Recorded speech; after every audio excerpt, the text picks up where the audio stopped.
Hey guys, welcome back to art. I miss you. I look forward to seeing you guys soon. This week we are going to be working on a Jasper Johns number. Jasper Johns is an abstract artist. I can show you some of his works. He is most famous for his paintings of the American flag, but he also did a lot of abstract art. And a lot of his abstract art had numbers and letters. I can show you. This is one of his more famous ones. And I believe he holds the record for the most expensive art sold by a living artist, perhaps. I'll have to check my math on that because Banksy just sold a very expensive work. But what you need today for this artwork is 2 of your white sheets of paper.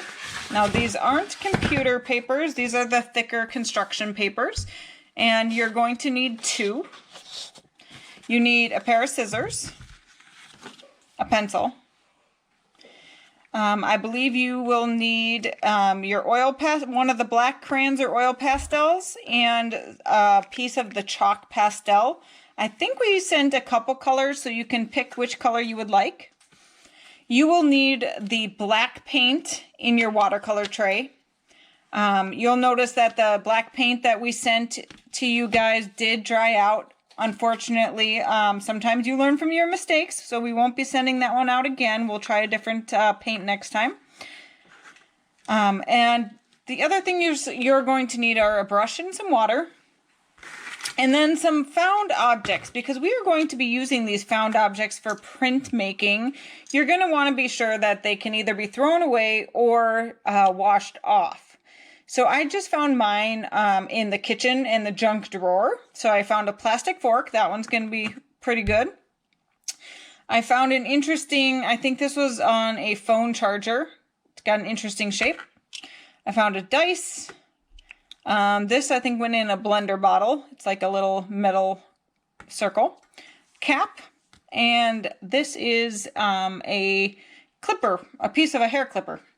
So those are what I'm going to be using, but you can kind of find whatever objects you would like to use to do the printmaking. So this artwork we are going to do over 2 days again. And the first day we are going to work on making the prints. And your print is going to be using one of your found objects. Each print you'll do using just one of them.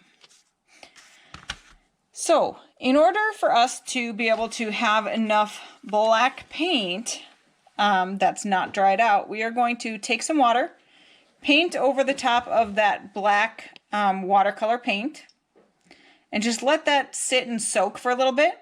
And while you're waiting, I want you to carefully either pour or use your brush and just get some into the well of your paint tray. You could also use the bigger well if you had some objects that were bigger.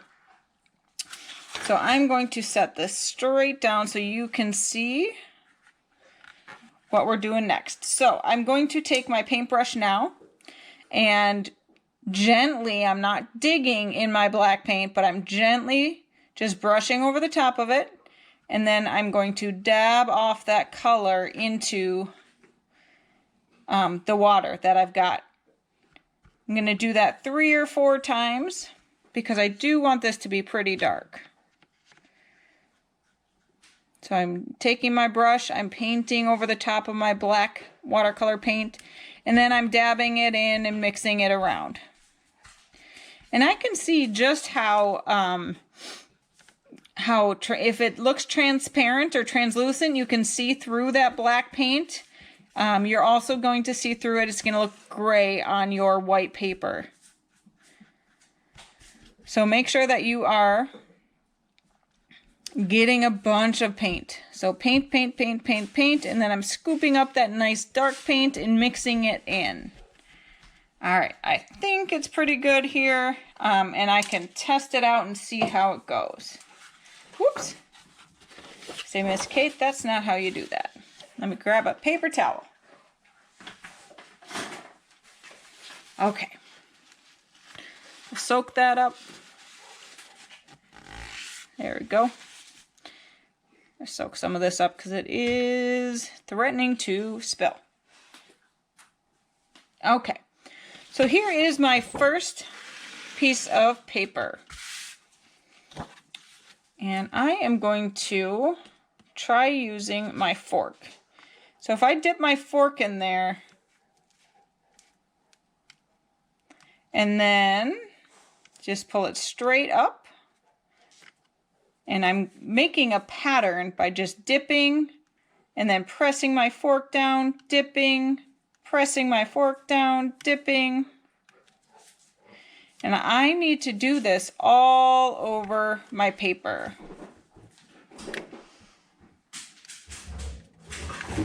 And I'm going to stick with the fork for this white sheet of paper, but I'm going to pick something different for the next one. I want my patterns to be very different because if they look similar, it's going to be really hard to tell what your number is that you're choosing to do this artwork with. And you will be able to choose whichever number you would prefer. You get to pick that. So I'm going to continue this pattern. I'm going to pause my video so that you don't have to sit and watch me do the whole thing. And then we'll get it started up again when I'm done. All right, guys, I just finished my first patterned paper. And for that one, I used my fork and I just did a quick up and down dab. Now for this one, I'm going to use this little, I mean, it almost looks like a marker cap, but it's part of a cell phone charger, I believe. And I am going to just use that to make some little prints. And I'm going to, once again, fill up my whole entire paper. And for this one, I can make a few different stamps at the same time. For my fork, I had to put it in the paint every single time, but for this one, I think I can just kind of keep going. Now, once again, I'm not going to make you watch me do this whole thing because this one is a very small printmaking tool. It's going to take me a while to fill up this page. So I'll spare you guys the long time of me doing this, and I will pause the video and then show you when I'm done. Hey friends, all right, I have finished my second print, and I do suggest that you definitely use a larger object than I did. I used this teeny tiny charger port, and it took me a while. But while I was doing that, I was able to look up and just to verify that Jasper Johns actually holds 4 of the top 5 private sales of the artwork. Number 1 is 1958 flag painting, sold for $110 million. Number 3, his false start painting, sold for $80 million. And then number 4, the Whitney Museum actually purchased his Jasper Johns' 3 flags for another $1 million. So he holds many of the top sales. So once you've got these guys finished, that's going to be it for the first day, because it's probably going to take a while for these to dry. I know that my fork print used a lot of watercolor paint, and so that's going to take a while to dry. This one didn't take too long to dry. But if you made it this far, that's awesome. The first day is going to be a shorter day than the second. All right, guys, this should be day 2 for you. You should have 2 different full sheets of print making. So I did this one yesterday and this one. You're going to choose which one you want to keep whole because you will be cutting one of these. This is my favorite one. It did take the longest, so I'm going to leave that one whole. That's going to be my background. And this is the one that I made with the fork, and I don't like that one quite as much. So this is the one that I'm going to cut into my number shape. Today you will need a scratch sheet of paper. You can use a leftover piece from the colored paper in your in the art bag that we sent you. You could use a piece of magazine paper. You could use pretty much any type of paper.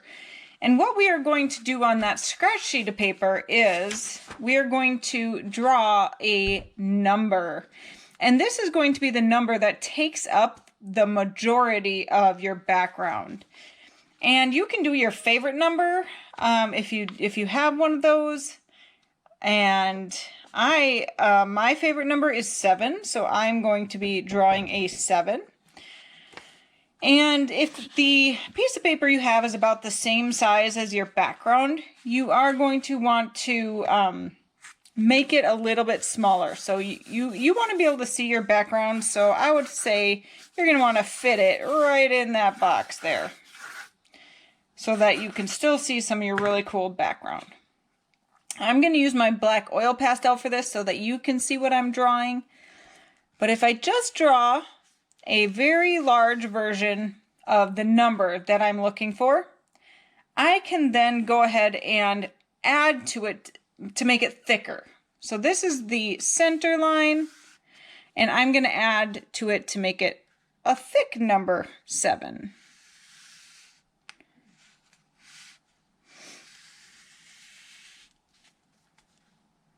I'm going to go here, and if you want, you can make it a little fancy. All right, so now I've got a thicker number 7.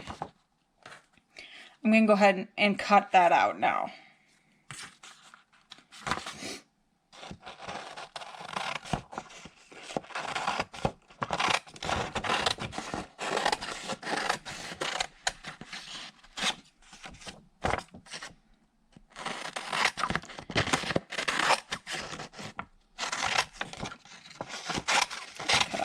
Extra.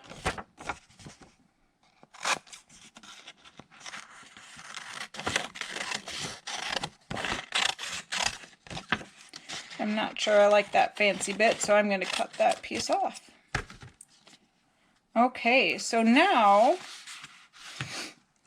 I have my my number. And you are going to put that on the printmaking piece that you want to use for your main number. Remember, keep your background piece whole. This is the other piece. And then put the number around until you find a place that you think it works. You like it. All right. Then you're going to take your pencil and trace it onto your background paper, because you will also be cutting this one out.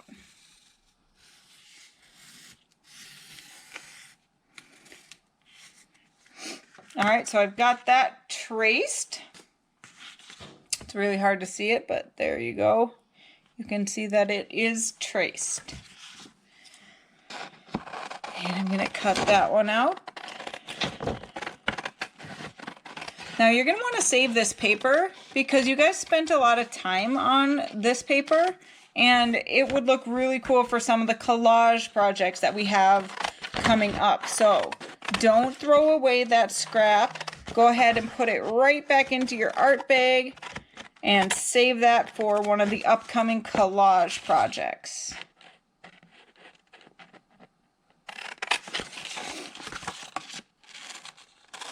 Alright, I've got this guy almost cut out.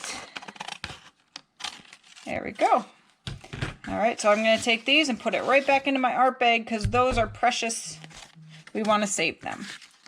Alright, so now I have 2 of my number. And pull my my paper back towards me. And now we're going to come in with those oil pastels. And you can choose either color, or I'm sorry, these are the chalk pastels. You can choose either color that you want to use. I think I am going to choose this purple color. And what you're going to do is you're going to color along your scrap paper. You're going to go right on the edges, and notice I'm holding it down right in the middle of my background page. So far, all I'm doing is making a thick border of this chalk pastel. And remember, if you don't like the feeling of chalk pastel, you could wrap a tissue or a paper towel around it. Miss Kate is one of those that does not like the feeling of chalk. All right, I think I have a pretty good layer there. Now you're going to take one finger and you are going to pull the color out from the edge of your tracer, basically is what you've made there. And I'm pressing fairly hard on it, and I might need to come back in and add some more of that chalk pastel to get a nice color. This is going to add a really cool shadow to your Jasper Johns print. Oops. I'm going to add a little bit more down here. Pull this down.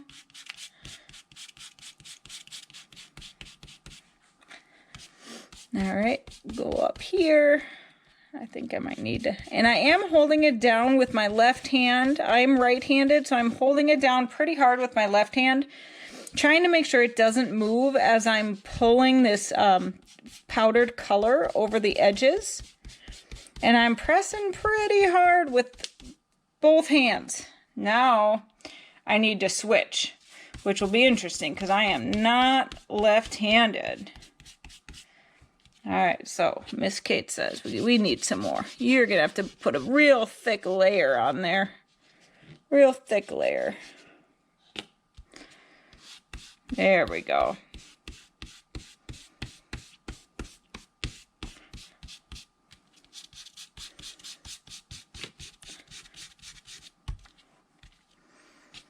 Add some more down here.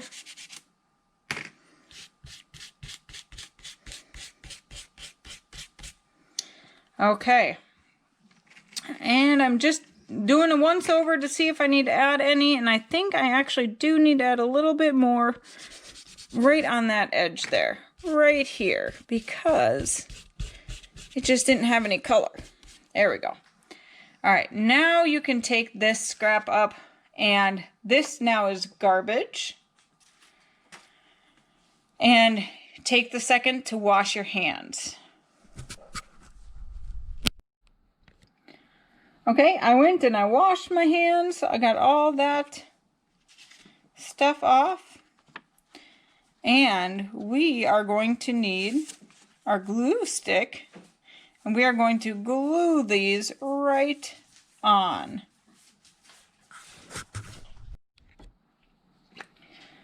All right, we've got our glue stick. I'm going to carefully grab that and put it all over my number,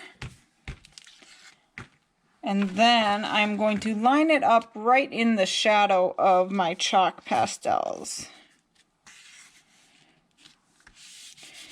Press that down, try not to get any of the chalk on that number.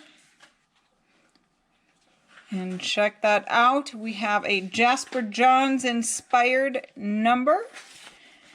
Make sure that you get your artist signature down in that corner and take a picture of it and upload it to our assignment. I believe this is assignment number 4. It's called Jasper Johns number. See you next week.